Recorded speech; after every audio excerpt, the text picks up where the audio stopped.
Hello प्यारे बच्चों, आप सभी का अपना यूट्यूब चैनल YRS क्लास में बहुत बहुत स्वागत है। तो प्यारे बच्चों, आज की वीडियो में हम पढ़ेंगे यूपी बोर्ड का मॉडल पेपर विज्ञान जो कि अमर उजाला में आया था। तो आइए चलते हैं प्रश्न की ओर। प्रश्न प्यारे बच्चों आपसे 5 का काप से कह रहा है। तो प्यारे बच्चों प्रश्न नंबर 5 का काप से कह रहा है, निम्नलिखित अभिक्रिया संपादित होती है। ये समीकरण आपके सामने है। AgBr जिसे कहते हैं सिल्वर ब्रोमाइड कहते हैं, जब ये टूट जा रहा है तो प्यारे बच्चों 2Ag और Br2 बन जा रहा है। तो प्यारे बच्चों इस अभिक्रिया में कौन सी अभिक्रिया संपादित होती है? ऑप्शन पहला है सूर्य के प्रकाश की उपस्थिति में, दूसरा है गर्म करने पर, तीसरा है स्वतः, चौथा है विद्युत धारा प्रवाहित करने पर। तो प्यारे बच्चों जो AgBr है जब ये विघटित हो रहा है 2Ag प्लस Br2 में टूट जा रहा है। जब टूट जा रहा है तो इस पर कौन सी संपादित क्रिया होती है? सूर्य के प्रकाश की उपस्थिति में है, या गर्म करने पर है, या स्वतः है, या विद्युत धारा प्रवाहित करने पर है। तो प्यारे बच्चों इन चारों ऑप्शन में ऑप्शन नंबर आपका पहला सही है, सूर्य के प्रकाश की उपस्थिति में।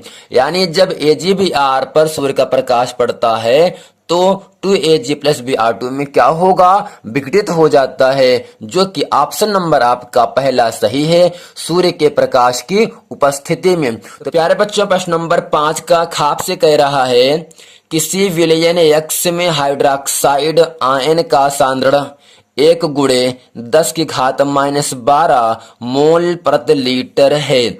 इस विलयन X के लिए pH मान है। तो प्यारे बच्चों इसमें आपको दिया क्या है? हाइड्रोक्साइड जिसे कहते हैं OH माइनस, ये मान दिया है 1 गुणे 10 की घात -12। आप जानते हो H plus ion into OH minus ion का मान होता है 10 घात -14 के बराबर होता है। प्यारे बच्चों चलते हैं प्यारे बच्चों इस प्रश्न का उत्तर आपके सामने अच्छे तरीके से हम बताते हैं। तो प्यारे बच्चों यहाँ आपको दिया जा रहा है हाइड्रोक्साइड आयन का मान 10 घात -12 दिया है। चूंकि आपको याद रखना है H प्लस आयन की सांद्रता इंटू OH माइनस आयन की सांद्रता बराबर होता है 10 घात -14 के बराबर होता है। तो H प्लस आयन की सांद्रता इसको ऐसे रखा, जबकि OH का मान आपके 10 घात -12 है। अब प्यारे बच्चे बताना H प्लस के साथ 10 घात -12 गुणे में है, आ गया भाग में। यदि हम घात नीचे वाले मान को ऊपर लेके जाते हैं, नीचे घात माइनस में है, ऊपर गया प्लस में, गुणे में आधार समान है, 14 में से 12 गए, घट आ गया -2। तो प्यारे बच्चों यानी H प्लस आयन का मान कितना आ गया आपके सामने? 10 घात -2 आ गया। और फार्मूला होता है pH मान निकालने का, pH बराबर -log10 H प्लस आयन की सांद्रता। अब प्यारे बच्चे ध्यान से बताइएगा, pH बराबर -log10 H प्लस का मान आपके सामने निकाला हूं 10 घात -2 लिखा है। अब प्यारे बच्चों ध्यान देना, लॉग में घात पहले आ जाता है, यानी घात क्या है? -2 है, आ गया पहले। log 10 बेस 10 को ऐसे रखा गया। तो प्यारे बच्चों माइनस माइनस क्या होगा? प्लस हो जाता है। और log 10 बेस 10 का मान क्या होगा? 1 होता है। ये फार्मूला होगा प्यारे बच्चों log a बेस a, इसका मान होता है 1। यानी यहाँ पर log 10 है, बेस भी क्या है आपका 10 है, तो उसका मान क्या होगा? 1 होगा। 2 इकन्नम 2, यानी pH बराबर 2, जो कि इन चारों ऑप्शन में ऑप्शन नंबर आपका तीसरा अर्थात सी ऑप्शन सही था। तो यार बच्चों प्रश्न नंबर 5वें का गाप से कह रहा है, परमाणु क्रमांक 11 वाले तत्व का आवर्त सारणी में क्रमशः समूह व आवर्त है। तो प्यारे बच्चों आपको पढ़ाया गया होगा जो तत्व जो क्रमांक 11 होगा, उस क्रमांक 11 पर आपको तत्व का नाम रखा गया सोडियम, और सोडियम का संकेत प्यारे बच्चों क्या होगा? Na होता है। जो Na तत्व आपका सोडियम है, इसका क्रमांक 11 होगा। जब हम इसका इलेक्ट्रॉनिक विन्यास करते हैं प्यारे बच्चों 2,8,1। अब प्यारों बच्चे बताइए, पहला आवर्त, दूसरा आवर्त, तीसरा आवर्त है, यानी जो आपका सोडियम है ये आपका आवर्त 3 में है। अब बच्चे बताइए इसका वर्ग क्या, किनारे क्या एक है ना, इसलिए वर्ग क्या होगा आपका फर्स्ट वर्ग हो गया। यानी प्यारे बच्चों जो आपका सोडियम है, सोडियम तत्व का परमाणु क्रमांक 11 होता है, जो कि उसका इलेक्ट्रॉनिक विन्यास 2,8,1। ठीक, इस इलेक्ट्रॉनिक विन्यास में आवर्त आपका 3 है, जबकि वर्ग आपका फर्स्ट ए वर्ग में जा रहा है। तो प्यारे बच्चों पहला ऑप्शन कह रहा है फर्स्ट ए प्रथम, फर्स्ट तृतीय, तृतीय तृतीय और तृतीय प्रथम। यानी यहाँ आपके सामने जो आपका समूह है वो फर्स्ट समूह है, फर्स्ट वर्ग है, जबकि जो आपका आवर्त है वो आपका आवर्त नंबर तीसरा है। यानी प्यारे बच्चों इन चारों ऑप्शन में ऑप्शन नंबर आपका बी सही होगा। फर्स्ट वर्ग और तृतीय समूह, तृतीय आवर्त में आपका सोडियम तत्व रखा गया है, जो कि इन चारों ऑप्शन में ऑप्शन नंबर आपका 20 सही है। तो प्यारे बच्चों प्रश्न नंबर 6 का काप से कह रहा है निम्नलिखित रासायनिक अभिक्रियाओं को संतुलित कीजिए। पहला है Na+O2 बन रहा है Na2 जिसे कहते हैं सोडियम ऑक्साइड।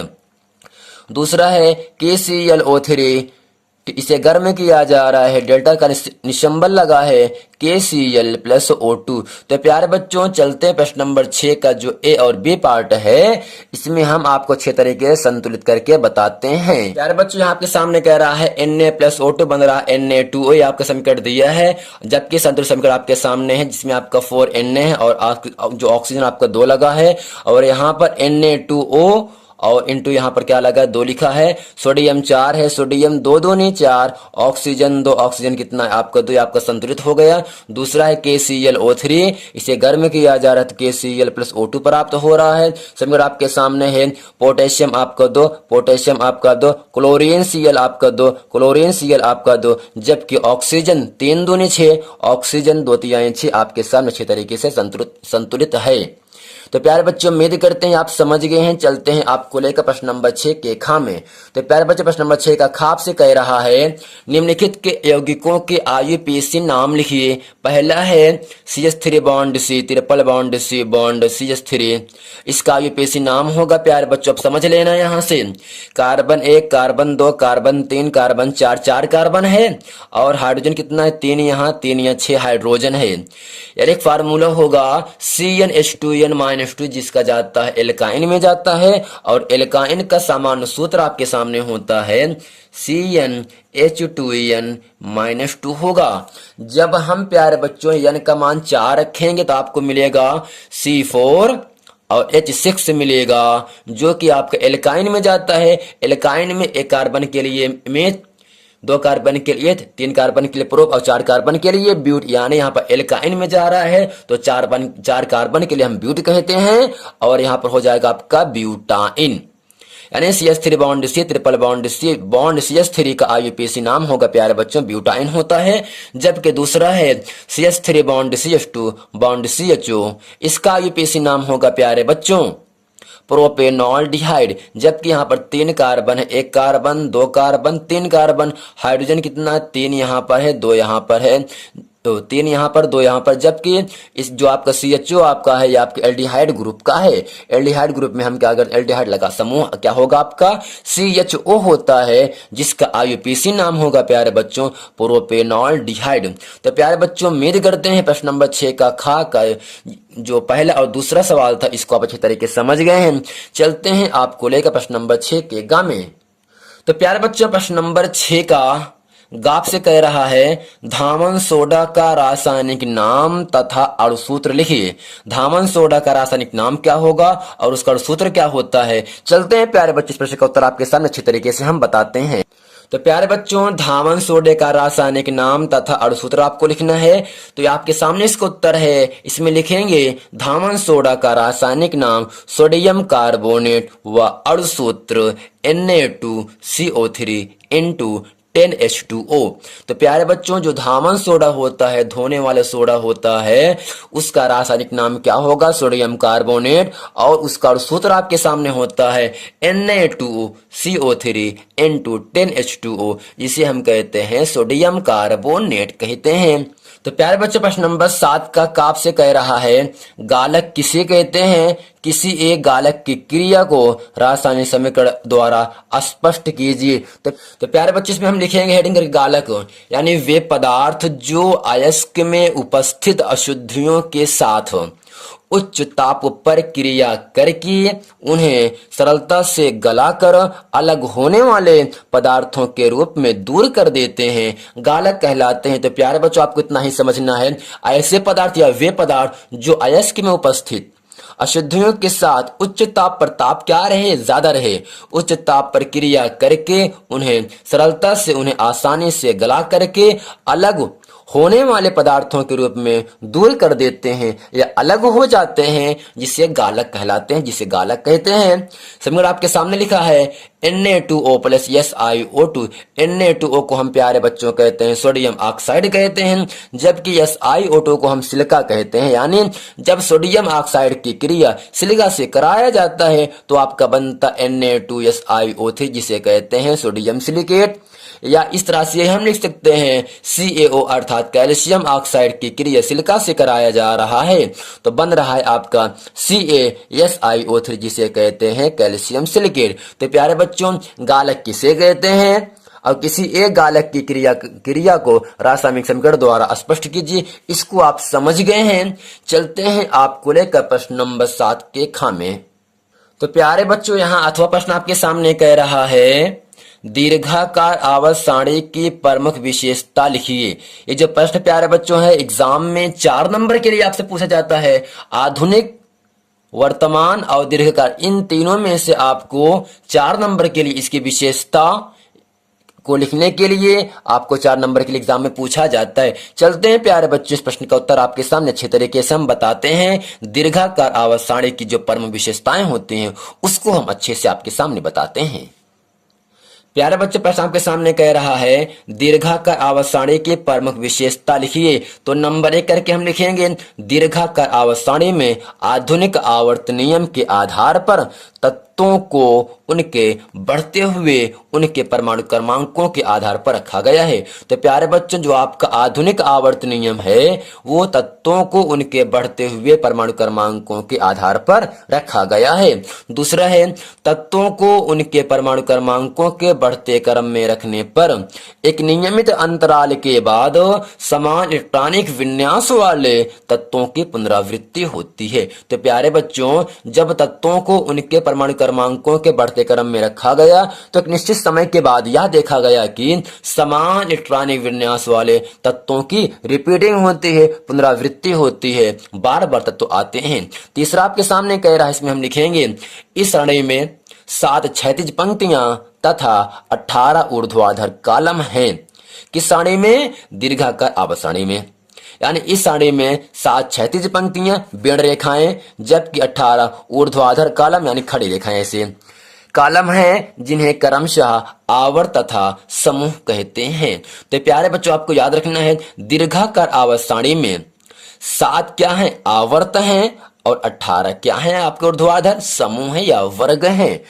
तो प्यारे बच्चों उम्मीद करते हैं आप समझ गए हैं। इसमें चौथा पॉइंट आपके सामने कह रहा है इसमें परमाणु क्रमांक 58 से 71 तक के तत्वों को लैंथेनाइड श्रेणी में तथा 90 से 103 तक के तत्वों को एक्टिनाइड श्रेणी में रखा गया है।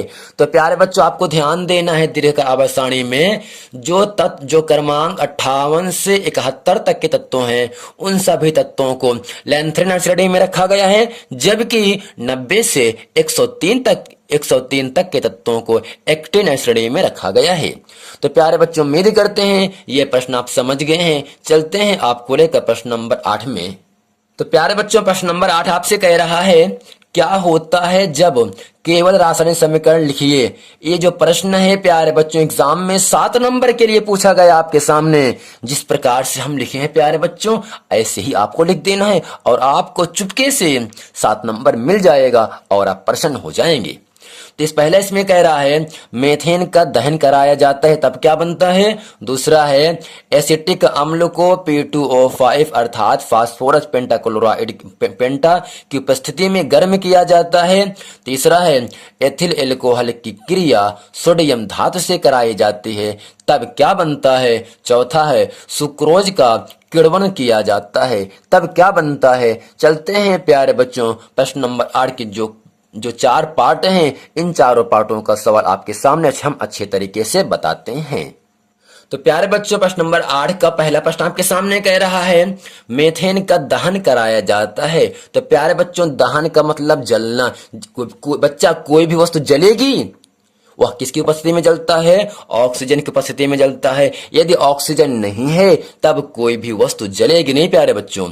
यानी यहां से जब CH4 प्लस O2 अर्थात जो मेथेन है इसकी क्रिया ऑक्सीजन से कराया गया तब बन रहा है प्यारे बच्चों आपको CO2 जिसे हम धुआं के नाम से जानते हैं, जिसे हम कार्बन डाइऑक्साइड के नाम से जानते हैं।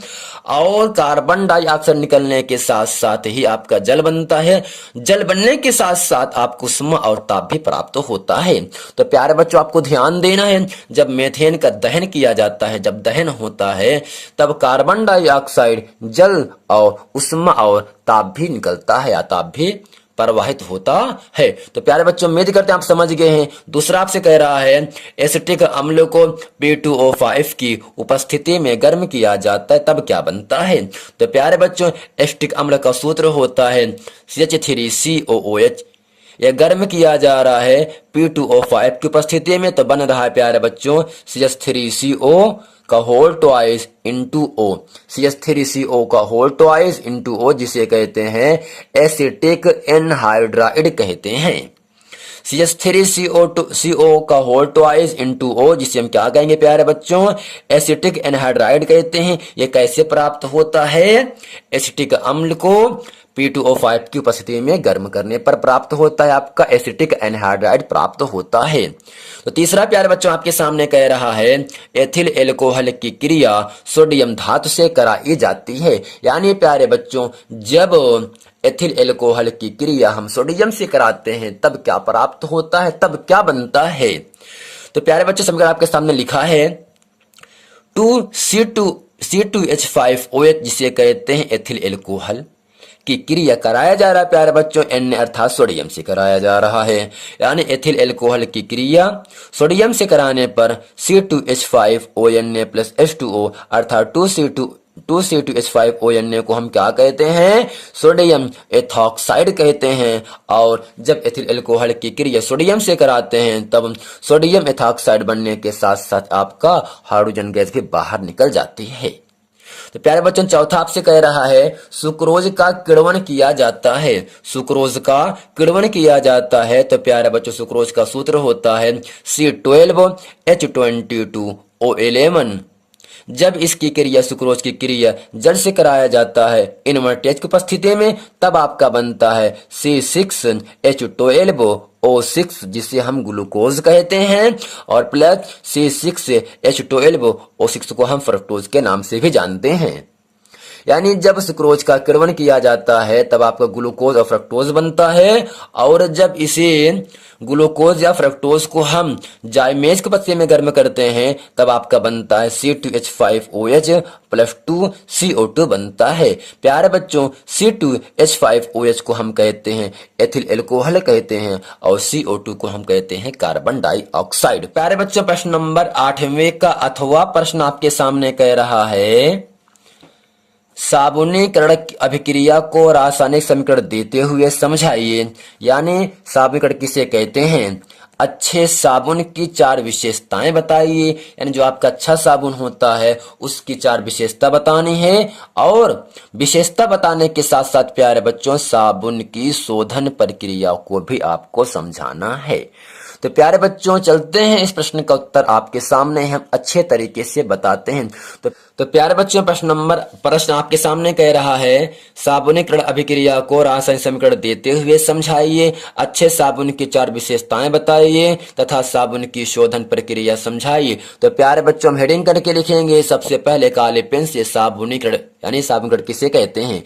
इसमें हम लिखेंगे प्यारे बच्चों जब वसा या तेल को जब वसा या तेल को NaOH के साथ गर्म किया जाता है तो वसा या तेल के अणु विघटित हो जाते हैं। इस प्रक्रिया को साबुनीकरण कहते हैं, जिसके फलस्वरूप साबुन बनता है। तो प्यारे बच्चों, हम समझते हैं किसे कहते हैं साबुनीकरण। यानी जब वसा या तेल को, वसा का मतलब चर्बी, तेल आप जानते हैं, जब वसा या तेल को NaOH का मतलब होता है सोडियम हाइड्रोक्साइड, जब वसा और तेल को सोडियम हाइड्रोक्साइड के साथ गर्म किया जाता है या गर्म करते हैं तो वसा या तेल के जो अणु होते हैं वो क्या होते हैं, टूट जाते हैं, विघटित हो जाते हैं, अलग हो जाते हैं।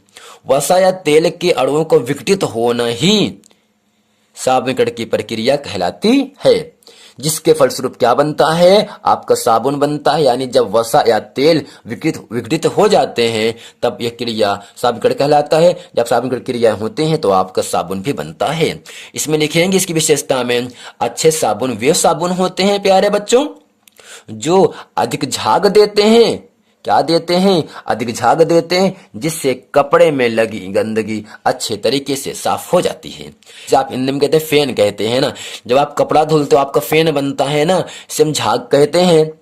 ठीक, झाग अगर अधिक दे रहा है तो इसका मतलब समझ लेना कि साबुन क्या है, उच्च वसी साबुन है आपका। तो प्यारे बच्चों, इसके बाद हेडिंग करके हम लिखेंगे साबुन की शोधन प्रक्रिया। इसमें हम लिखेंगे साबुन के अणु का हाइड्रोकार्बन श्रृंखला वाला भाग जल को प्रतिकर्षित करने वाला होता है या जल विरोधी होता है, परंतु वह धूल तथा चिकनाई जैसे मैल के कार्बनिक कणों को अपने साथ जोड़ लेता है। तो प्यारे बच्चों, आपको इसमें इतना ही समझना है, साबुन के अणु का हाइड्रोकार्बन श्रृंखला वाला जो भाग होता है वह जल से क्या होता है, अलग हो जाता है या जल विरोधी होता है, परंतु लेकिन वह धूल यानी मिट्टी के कण, चिकनाई जैसे मैल की कार्बनिक कणों को अपने साथ जोड़ लेता है और इसी तरह से साबुन की शोधन प्रक्रिया समाप्त हो जाती है।